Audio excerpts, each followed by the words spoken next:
CGPSC smart learning में आप सभी का बहुत बहुत स्वागत है। दोस्तों, आज हम छत्तीसगढ़ सामान्य ज्ञान के महत्वपूर्ण प्रश्नों को देखेंगे जो आने वाले सभी भर्ती परीक्षाओं के लिए मोस्ट इंपॉर्टेंट रहने जा रहे हैं। तो यहाँ पर फर्स्ट क्वेश्चन में दिए गए हैं, छत्तीसगढ़ राज्य की स्थापना कब हुई?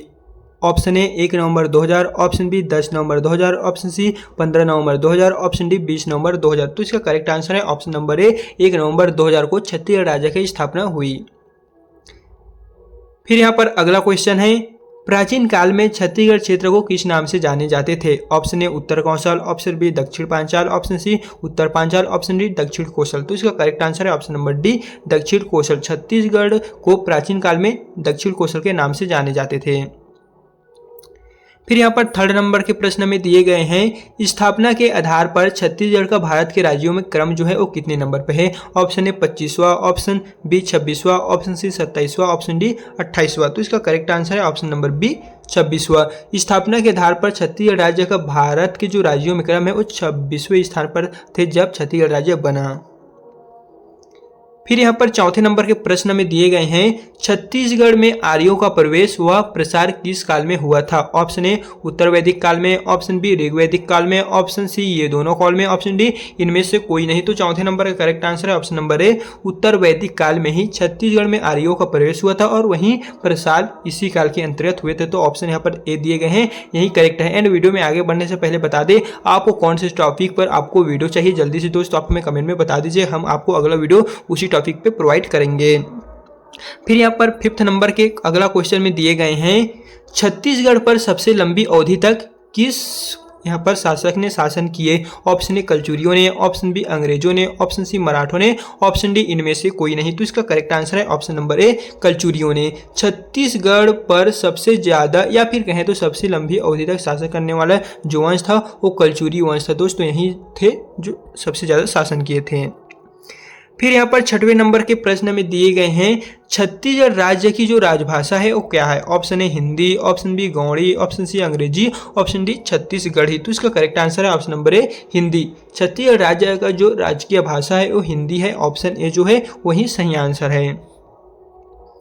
फिर यहाँ पर सातवें नंबर के अगले प्रश्न में दिए गए हैं, छत्तीसगढ़ सरकार के राज्य प्रतीक चिन्ह की जो आकृति है वो कैसी है? आपको बताना है कि छत्तीसगढ़ सरकार द्वारा जो राज्य प्रतीक चिन्ह घोषित किए गए हैं उनकी आकृति किस प्रकार से है? ऑप्शन ए गोलाकार, ऑप्शन बी सर्पाकार, ऑप्शन सी आयताकार, ऑप्शन डी वर्गाकार। तो सातवें नंबर का करेक्ट आंसर है ऑप्शन नंबर ए गोलाकार। आप लोगों को पता ही होगा दोस्तों, छत्तीसगढ़ जो शासन है उनका आकृति गोलाकार होता है जिसमें बहुत सारे आकृति आपको देखने को मिल जाएगा। फिर यहाँ पर अगला आठवें नंबर के प्रश्न में दिए गए हैं, छत्तीसगढ़ सरकार के राज्य प्रतीक चिन्ह में किस फसल की बालियां अंकित है? हमने ऊपर की ओर बताए थे कि जो सर्कल है वो गोल सर्कल है, लेकिन वहां पर बताना है कि जो फसल की बालियां होती है उन्हें कौन से प्रतीक के रूप में माने जाते हैं या फिर कौन सा प्रतीक चिन्ह के रूप में अंकित किए गए हैं। ऑप्शन ए गेहूँ, ऑप्शन बी ज्वार, ऑप्शन सी बाजरा, ऑप्शन डी धान। तो यहाँ पर फसल के रूप में कौन से बालियां अंकित है? तो इसका करेक्ट आंसर है ऑप्शन नंबर डी धान। धान को दोस्तों सुनहरे रंग में अंकित वहां पर किए गए हैं, आप एक बार अच्छे से देख लीजिएगा।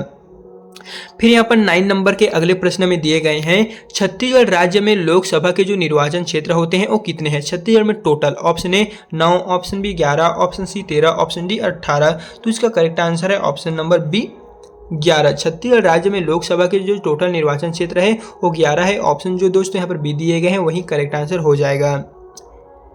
फिर यहाँ पर दोस्तों अगला क्वेश्चन में आ जाएगा, एंड वही फ्रेंड्स हम आपको बता दें आप कौन से एग्जाम की तैयारी कर रहे हैं, आप हमें कमेंट में बता दीजिए। हम आपको उस एग्जाम के लिए जो सिलेबस के अनुसार वीडियो होगा वो हर दिन एक एक करके प्रोवाइड करते जाएंगे। तो जल्दी से आप हमें कौन से एग्जाम की तैयारी कर रहे हैं वो आप हमें बता दीजिएगा।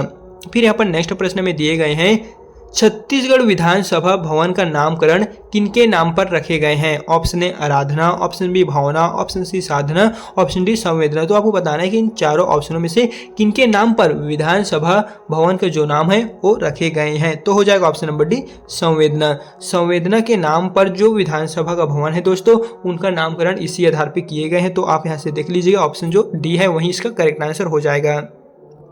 फिर यहाँ पर 11वें नंबर के प्रश्न में दिए गए हैं, छत्तीसगढ़ के मुख्यमंत्री के आवास का क्या नाम है? छत्तीसगढ़ के जो मुख्यमंत्री हैं उनके आवास का क्या नाम है? ऑप्शन ए कामना, ऑप्शन बी कनक, ऑप्शन सी करुणा, ऑप्शन डी कांटा। तो इसका करेक्ट आंसर है ऑप्शन नंबर सी करुणा।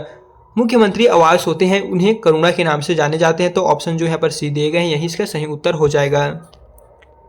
फिर यहाँ पर 12वें नंबर के प्रश्न में दिए गए हैं छत्तीसगढ़ राज्य के जो प्रथम राज्यपाल थे वो कौन से। Option A Prabhat Kumar, option B Dinesh Nandan Sahay, option C Rangarajan, option D Bhai Mahavir. तो 12वें नंबर का करेक्ट आंसर है option number B Dinesh Sahay Nandan. यही थे जो भारत के प्रथम राज्यपाल गवर्नर थे। एंड अभी प्रेजेंट में कौन है दोस्तों, आप हमें कमेंट बॉक्स में बता दीजिए। देखते हैं कौन कौन से स्टूडेंट को इस क्वेश्चन का आंसर पता है। अभी वर्तमान में छत्तीसगढ़ राज्य के राज्यपाल कौन थे। यहाँ पर हमने प्रथम राज्यपाल को पढ़े, लेकिन आप हमें अभी जो प्रेजेंट में कौन है वो बता दीजिएगा। फिर यहाँ पर अगले नंबर के प्रश्न में दिए गए हैं छत्तीसगढ़ पर सबसे लंबी अवधि तक शासन किसने किया। ऑप्शन ए कलचुरियों ने, ऑप्शन बी अंग्रेजों ने, ऑप्शन सी मराठों ने, ऑप्शन डी इनमें से कोई नहीं। तो दोस्तों इस क्वेश्चन को हमने एक बार पूछ चुके हैं, तो चलिए फिर से रिपीट कर देते हैं। वो है कलचुरियों ने। ऑप्शन जो ए दिए गए हैं यही इसका करेक्ट आंसर है। छत्तीसगढ़ पर सबसे लंबी अवधि तक शासन करने वाला जो वंश है वो कलचुरी वंश है। फिर यहाँ पर अगले नंबर के प्रश्न में दिए गए हैं छत्तीसगढ़ के सरकार के द्वारा प्रहार नामक एक अभियान प्रारंभ किया गया है। इस अभियान का उद्देश्य क्या है आपको लोगों को बताइए। छत्तीसगढ़ सरकार द्वारा प्रहार नामक एक अभियान प्रारंभ किए गए हैं, तो इसका जो मुख्य उद्देश्य है वो क्या है। ऑप्शन ए राज्य से बेरोजगारी दूर करना, option B BSF border security force जवानों को प्रोत्साहित करना, ऑप्शन सी नक्सलवाद को दूर करना, ऑप्शन डी इनमें से कोई नहीं। तो 14वें नंबर का करेक्ट आंसर है ऑप्शन नंबर दोस्तों सी नक्सलवाद को दूर करना। यही जो प्रहार नामक एक अभियान है इनका मुख्य उद्देश्य यही है नक्सलवाद को दूर करना। फिर यहाँ पर नेक्स्ट प्रश्न में दिए गए हैं 15वें नंबर में छत्तीसगढ़ का मात्र राज्य कौन सा है। Option A Madhya Pradesh, option B Maharashtra, option C Uttar Pradesh, option D Bihar. तो दोस्तों 15वें नंबर का सही आंसर है option number A Madhya Pradesh. Chhattisgarh का मात्र जो राज्य है वो मध्य प्रदेश से है, यानी कि मध्य प्रदेश से अलग होकर भारत के 26वें क्रम में आने वाला एक राज्य है छत्तीसगढ़, जो 1 नवंबर 2000 को अपना अस्तित्व बनाकर एक स्वतंत्र राज्य का दर्जा प्राप्त हुआ। तो मध्य प्रदेश से अलग होकर छत्तीसगढ़ राज्य जो बना है। तो दोस्तों इस तरह इसका जो ऑप्शन है वो आपको यहाँ पर देखने को मिल जाएगा। ए छत्तीसगढ़ का मात्र जिला कौन सा है, मध्य प्रदेश। तो दोस्तों इस तरह हमने आपको 1 से लेकर 15 तक के जो मोस्ट इंपोर्टेंट प्रश्न थे उनके बारे में बता दिए हैं जो छत्तीसगढ़ जनरल नॉलेज से संबंधित थे। एंड आपको अगला कौन से टॉपिक वीडियो चाहिए वो आप हमें कमेंट बॉक्स में बता दीजिए। हमारे ग्रुप के द्वारा सभी जितने भी आप दोस्तों भर्ती परीक्षाओं की तैयारी कर रहे हैं, जैसे आने वाले बहुत सारे हैं, उन पे आप हमें कमेंट में बता दीजिए। हम आपको उस पर लगातार ऑनलाइन क्लास हमारे चैनल के द्वारा दिया जाएगा।